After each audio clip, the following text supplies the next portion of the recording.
ভেটকি মাছের ঝাল তো রেডি। গরমা গরম ভাতের সাথে আমি সার্ভ করে দিয়েছি। Hello friends, welcome back to my channel রকমারি প্রণালী। আজ আমি বানাবো ভেটকি মাছের ঝাল। অনেকেই আছে যারা ভেটকি মাছ খেতে পছন্দ করে না তীব্র গন্ধের জন্য। আজকে এমনভাবেই আমি বানাবো যাতে ভেটকি মাছের গন্ধ একেবারে চলে যাবে। ম্যারিনেশনের জন্য প্রথমেই দিলাম নুন, হলুদ গুঁড়ো এবং এখন দিচ্ছি লেবুর রস। লেবুটাকে স্কুইজ করে তার রসটা ভালোভাবে দিয়ে দেব। লেবুর রস যদি আমরা ব্যবহার করি তাহলে ভেটকি মাছের গন্ধ অনেকটাই চলে যায়। তারপর দিচ্ছি আমি প্রয়োজন মতো সর্ষের তেল এবং কিছু গোলমরিচকে আমি ক্রাশ করে আগে থেকেই রেখে দিয়েছিলাম। দিয়ে দিচ্ছি এখন আগে থেকে ক্রাশ করে রাখা গোলমরিচ। এবার নুন, হলুদ গুঁড়ো, লেবুর রস, সর্ষের তেল এবং ক্রাশ করা গোলমরিচ দিয়ে মাছগুলোকে আমি ভালোভাবে ম্যারিনেট করে অন্তত 2 ঘন্টা রেখে দেব।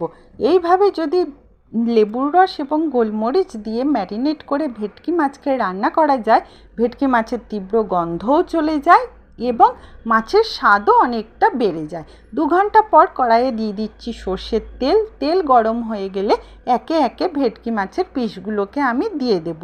এবার ভেটকি মাছের একটা সাইড যখন ভালোভাবে ফ্রাই হয়ে যাবে তখন আমি ভেটকি মাছের পিসগুলোকে উল্টে দেব। আর ভেটকি মাছের পিসগুলো একটাও কড়াইয়ে লাগেনি, খুব সহজেই ফ্লিপ হয়ে যাচ্ছে। তার কারণ হচ্ছে আমি মাছের গায়ে সর্ষের তেল মাখিয়ে দিয়েছিলাম।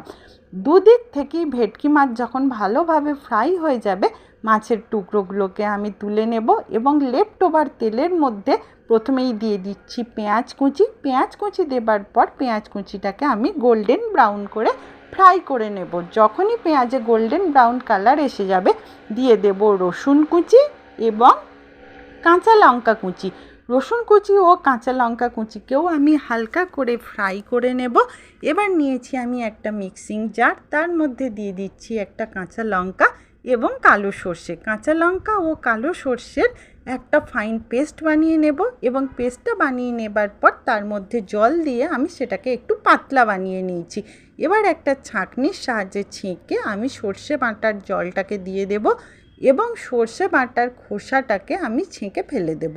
আমি কখনোই সর্ষে বাটা ডাইরেক্ট ব্যবহার করি না, তার কারণ হচ্ছে সর্ষে বাটার যে খোসা সেটা কখনোই পেটের জন্য ভালো না। এবার আমি দিয়ে দিচ্ছি প্রয়োজন মতো হলুদ গুঁড়ো এবং স্বাদ মতো নুন। নুন আর হলুদ গুঁড়োকে ভালোভাবে আমি মিক্স করে দেব। তারপর দিয়ে দিচ্ছি আগে থেকে ভেজে রাখা ভেটকি মাছ। ভেটকি মাছগুলোকে গ্রেভির মধ্যে আমি ভালোভাবে ডুবিয়ে দেব। এরপর মিডিয়াম ফ্লেমে ধীরে ধীরে কুক করতে থাকবো। আর ভেটকি মাছে ঢাকা দেবার কোনো প্রয়োজন নেই, তার কারণ হচ্ছে ভেটকি মাছ এমনিতেই খুব নরম মাছ। ঢাকা দিলে ভেটকি মাছ ভেঙে যেতে পারে। 2-4 মিনিট বাদে মাছের একটা সাইড যখন ভালোভাবে রান্না হয়ে যাবে ভেটকি মাছের প্রতিটা পিসকেই আমি আস্তে আস্তে উল্টে দিয়ে মাছের উল্টো পিঠটাকে আরও 2-4 মিনিট আমি রান্না করে নেব। আরও 2-4 মিনিট হয়েও গেছে এবং ভেটকি মাছের ঝালের যে গ্রেভিটা সেটা আগের থেকে অনেকটা গাঢ়ও হয়ে গেছে। উপর থেকে দিয়ে দিচ্ছি 2-3টে চেরা কাঁচা লঙ্কা এবং একটুখানি সর্ষের তেল। চেরা কাঁচা লঙ্কা ও সর্ষের তেল দিয়ে আরও 1-2 মিনিট কুক করে নিলেই আমার ভেটকি মাছের ঝাল রেডি। সার্ভ করার সময় হয়ে গেছে। আমি প্লেটের মধ্যে এবার দিয়ে দিচ্ছি গরমা গরম ভাত এবং তার সঙ্গে দিয়ে দিচ্ছি ভেটকি মাছের ঝাল। গরম ভাতের সাথে ভেটকি মাছের ঝাল খেতে অপূর্ব লাগে।